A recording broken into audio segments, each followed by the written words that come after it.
Welcome back to my YouTube channel. और अगर आप बिजनेस एडमिनिस्ट्रेशन या कॉमर्स के स्टूडेंट हैं तो आज की वीडियो आपके लिए बहुत ज़्यादा यूज़फुल होने वाली है। आज के सेशन में मैं आपके साथ डिस्कस करूंगा meaning and nature of HRM, जिसे कि आप ह्यूमन रिसोर्स मैनेजमेंट भी कहते हैं। तो अगर हम बात करते हैं ह्यूमन रिसोर्स मैनेजमेंट होता क्या है, ये क्या कॉन्सेप्ट है, तो बेसिकली ये 3 वर्ड से मिलकर बना है। पहला ह्यूमन, दूसरा रिसोर्स, तीसरा आपका मैनेजमेंट। तो इन तीनों को अगर हम कंबाइन करके पढ़ते हैं तो हमें एक बेसिक आइडिया लग जाता है कि यहाँ पर हम बेसिकली बात कर रहे हैं ह्यूमन रिसोर्स को मैनेज करने की। और कोई भी ऑर्गेनाइजेशन है अपने ह्यूमन रिसोर्स को क्यों मैनेज करता है कि वो अपने गोल्स को, अपने ऑब्जेक्टिव्स को, अपने टारगेट को ईजिली अचीव कर सके। तो एक स्टडी है, एक कह सकते हैं एक ब्रांच है मैनेजमेंट की, जहाँ पर बात करी जाती है कि किस तरह अपने ह्यूमन रिसोर्स को मैनेज कर कर ऑर्गेनाइजेशन अपने गोल्स को ईजिली अचीव कर सके। So, human resource management is the practice of managing an organization's human resources or employees to achieve organizational objective। तो ह्यूमन रिसोर्स मैनेजमेंट, जिसे कि आप एचआरएम भी कहते हैं, एक प्रैक्टिस है जिसके अंदर हम बात करते हैं कि किस तरह ऑर्गेनाइजेशन अपने ह्यूमन रिसोर्सेज को या अपने एम्प्लॉयज़ को मैनेज करेगी, जिसके थ्रू कि अपने ऑर्गेनाइजेशन गोल्स, ऑब्जेक्टिव्स को ईजिली अचीव कर सकें। HRM involves a range of activities and functions related to managing the human capital of an organization। तो HRM के अंदर कोई एक फंक्शन या एक एक्टिविटी नहीं है, ये कह सकते हैं एक ग्रुप है lot of activities and functions का, जिनकी हेल्प से, जिनका यूज़ कर कर हम ऑर्गेनाइजेशन के अंदर अपनी ह्यूमन कैपिटल को मैनेज करते हैं। लाइक आपका रिक्रूटमेंट, आपका सिलेक्शन, आपका स्टाफिंग, आपका ट्रेनिंग एंड डेवलपमेंट, आपका अप्रेजल, आपका मॉनेटरी, आपका कंपनसेशन, आपके ट्रांसफ़र, प्रमोशन, एंट्री, एग्जिट, मतलब बहुत सारी एक्टिविटीज़ और फंक्शंस होते हैं आपके एचआरएम के अंदर। और ये सब क्या करते हैं, हेल्प करते हैं मैनेजमेंट की कि ह्यूमन कैपिटल को ईजिली मैनेज कर सकें, जिसके थ्रू की ऑर्गेनाइजेशन अपने गोल्स को ईजिली अचीव कर सके। तो बेसिकली ऑब्जेक्टिव क्या होता है प्राइमरी आपके एचआरएम का? एचआरएम का ऑब्जेक्टिव है कि जो भी हमें वर्क है, उस वर्क के लिए सही पर्सन को सही टाइम पर, सही प्लेस पर फिक्स किया जा सके, स्टाफ किया जा सके। Right person, right place with right skills. अब आप खुद सोचिए, अगर आपको मार्केटिंग करवानी है तो उसके लिए क्या चाहिए, हमें एक ऐसा पर्सन चाहिए जिसके पास मार्केटिंग की स्किल्स अच्छी हो, और टाइम भी हमें देखनी पड़ेगी, हमें प्लेस भी देखना पड़ेगा कि उसको किस जगह पर प्लेस करना है, उस पर्सन को, उस ह्यूमन रिसोर्स को, जहाँ पर कि हम उसकी स्किल्स की, उसकी एबिलिटीज़ की, उसके नॉलेज का प्रॉपर यूटिलाइजेशन कर सकें। तो यही होता है आपका human resource management. I hope आपको क्लियर हो गया होगा। अब देखते हैं कि नेचर ऑफ एचआरएम। तो अगर हम नेचर की बात करें तो हमारा सबसे पहला नेचर आता है एचआरएम का कि it is a managerial process. Managerial process होता क्या है, मतलब वो एक्टिविटी जो टॉप मैनेजमेंट के थ्रू की जाए, और क्यों करी जाती है, जिसके थ्रू की जो ऑर्गेनाइजेशंस हैं वो अपने गोल्स को ईजिली अचीव कर सके, ऑर्गेनाइजेशन के अंदर एक कोऑर्डिनेशन इस्टेब्लिश हो सके, एक हेल्थी इन्वायरमेंट रह सके। क्योंकि जब आप एक अच्छा हेल्थी इन्वायरमेंट क्रिएट कर दोगे, एक कोऑर्डिनेशन क्रिएट कर दोगे, तो कहीं ना कहीं आप उस पूरे ऑर्गेनाइजेशन को ईजिली कंट्रोल कर पाओगे और हर जितने भी ह्यूमन रिसोर्स हैं उनका प्रॉपर यूटिलाइजेशन कर पाओगे। इस स्टेज में बेसिकली आपकी पॉलिसीज़ को बनाया जाता है, डिसीजंस लिए जाते हैं regarding to human resource management, और इसको टॉप लेवल मैनेजमेंट करता है, तो इसीलिए इसको एक मैनेजरियल प्रोसेस कहा जाता है। सेकंड है बोथ आर्ट एंड साइंस। अगर मैं आर्ट की बात करूँ तो आर्ट होता क्या है, ये एक स्किल्स होती है जो ह्यूमन अपने लाइफ टाइम के वर्क के थ्रू, अपने एक्सपीरियंस के थ्रू गेन करता है। अब ये पर्सन टू पर्सन अलग होती हैं।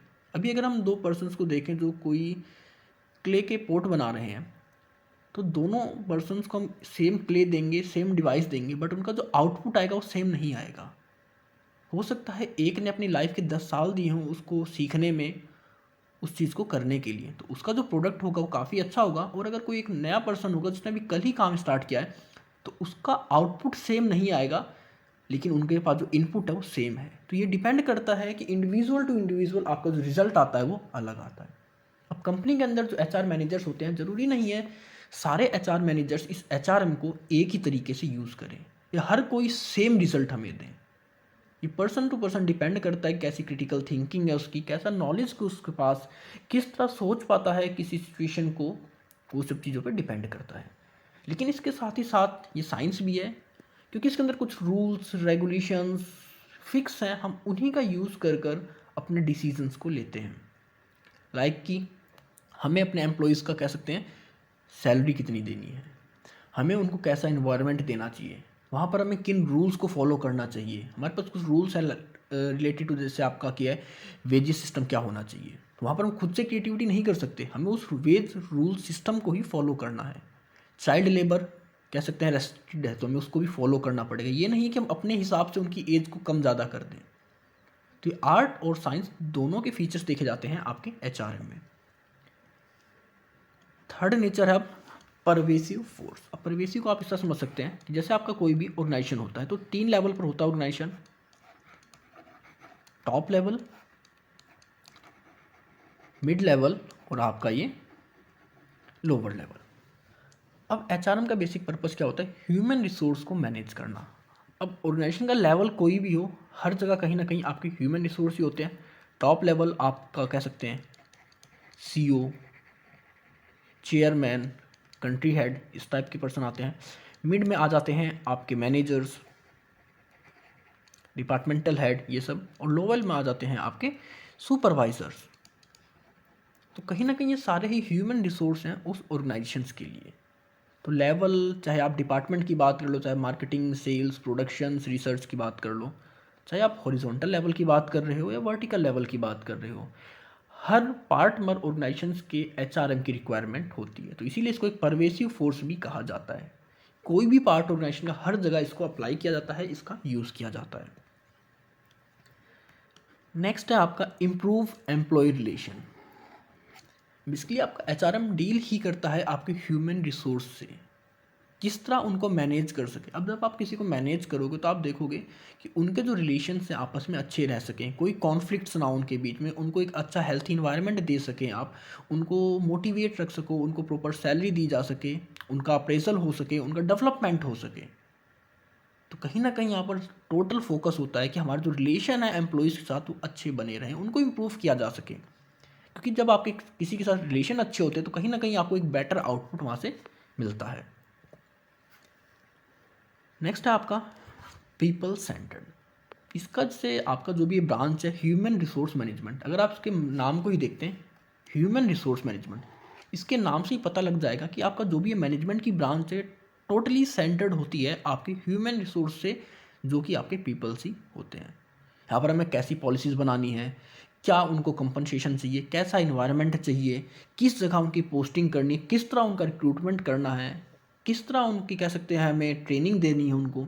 मतलब ये सारे काम फोकस होते हैं पीपल सेंटर्ड के हिसाब से, कि जैसे हमारे पास ह्यूमन रिसोर्स होगा, जैसे में पीपल्स होंगे हमारे पास, उनके हिसाब से रूल्स रेगुलेशंस पॉलिसीज़ को डेवलप किया जाता है। अब सिक्स्थ है आपका इंटरडिसिप्लिनरी फंक्शन। अब एचआरएम को ये नहीं कि सिर्फ एक ही डिसिप्लिन को यूज़ करता है अपने डिसीजंस को लेने के लिए। अब बिजनेस के अंदर एचआर मैनेजर को बहुत सारे डिसीजन लेने होते हैं, लाइक आपका सिलेक्शन कैसे होगा एम्प्लॉयज़ का, उनकी ट्रेनिंग कैसे होगी, उनकी स्टाफिंग कैसे होगी कह सकते हैं, या फिर उनका जो भी कंपनसेशन आप दे रहे हो वो कैसे दोगे, उनकी सैलरी कितनी होनी चाहिए, प्रमोशन क्राइटेरिया क्या होना चाहिए। तो इन सभी को करने के लिए हम मल्टीपल डिसिप्लिनरी फंक्शन का यूज़ करते हैं। कहीं पर हम इकोनॉमिक्स का यूज़ करते हैं कि हमें फ्यूचर में कितने लेबर्स चाहिए, अपनी डिमांड का फोरकास्ट कर रहे हैं, उसके हिसाब से अपनी हम वो देख रहे हैं। अगर हम स्टाफिंग की बात कर रहे हैं तो यहाँ पर हम किसकी बात करेंगे, ऑर्गेनाइजेशन बिहेवियर की बात करेंगे, कैसा होना चाहिए। कंपनसेशन की बात कर रहे हैं तो यहाँ पर हम अकाउंट्स की बात करेंगे। अगर मैं प्रमोशन की बात कर रहा हूँ तो मैं उसके बिहेवियर को देख रहा हूँ, अपने उसके कम्युनिकेशन स्टैब्लिश को देख रहा हूँ, उसके अप्रेजल्स को देख रहा हूँ। तो मतलब बहुत सारे हम मल्टीपल फंक्शंस का यूज़ कर कर एचआरएम के अंदर अपने डिसीजंस को लेते हैं। लाइक आपका इकोनॉमिक्स भी यूज़ होता है, आपका क्वांटिटेटिव टेक्निक्स भी यूज़ होता है, आपका अकाउंटिंग का भी यूज़ किया जाता है, इसके साथ ही साथ आपके अदर जो भी हैं वो भी यूज़ होते हैं। तो इसीलिए इसको हम इंटरडिसिप्लिनरी फंक्शन कहते हैं। इसके बाद अब आता है कि basis for other functional areas. Basis क्या है, अब देखिए कंपनी के अंदर कौन कौन से डिपार्टमेंट होते हैं। बेसिकली आपका मार्केटिंग होता है, प्रोडक्शन होता है, या फिर इसे आप मैन्युफैक्चरिंग भी कह सकते हैं,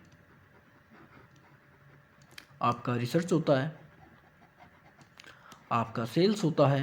मतलब आपके पास बहुत सारे फंक्शंस होते हैं एक ऑर्गेनाइजेशन के अंदर, एक फर्म के अंदर। अब कहीं ना कहीं अगर आप देखो, अगर आपको मार्केटिंग करनी है तो मार्केटिंग के लिए भी आपको ह्यूमन रिसोर्स चाहिए। फिर उनकी स्टाफिंग करोगे, उनको ट्रेन करोगे, उनको डेवलप करोगे, उनके साथ कंपनसेशन करोगे, उनकी सैलरी को फिक्स करोगे। प्रोडक्शन कर रहे हो आप या मैन्युफैक्चरिंग कर रहे हो तो इसके अंदर भी आपको कहीं ना कहीं ह्यूमन रिसोर्स की रिक्वायरमेंट पड़ेगी। रिसर्च कर रहे हो तो यहाँ पर भी ह्यूमन रिसोर्स ही आपका हेल्प करेगा, और सेल्स है तो यहाँ पर भी ह्यूमन रिसोर्स ही आपकी हेल्प करेगा, बेस बनेगा उस फंक्शनल पार्ट को करने के लिए। तो एक ऑर्गेनाइजेशन के अंदर जितने भी फंक्शनल एरियाज होते हैं, कहीं ना कहीं उन सबका बेस जो होता है आपका एचआरएम ही होता है, क्योंकि विदाउट ह्यूमन रिसोर्स के आपका कोई भी फंक्शनल एरिया वर्क नहीं कर सकता। तो ये इसका एक नेचर था। इसके बाद आपका जो सेवन्थ आपका एट्थ आता है वो है कि कंटिन्यू प्रोसेस है।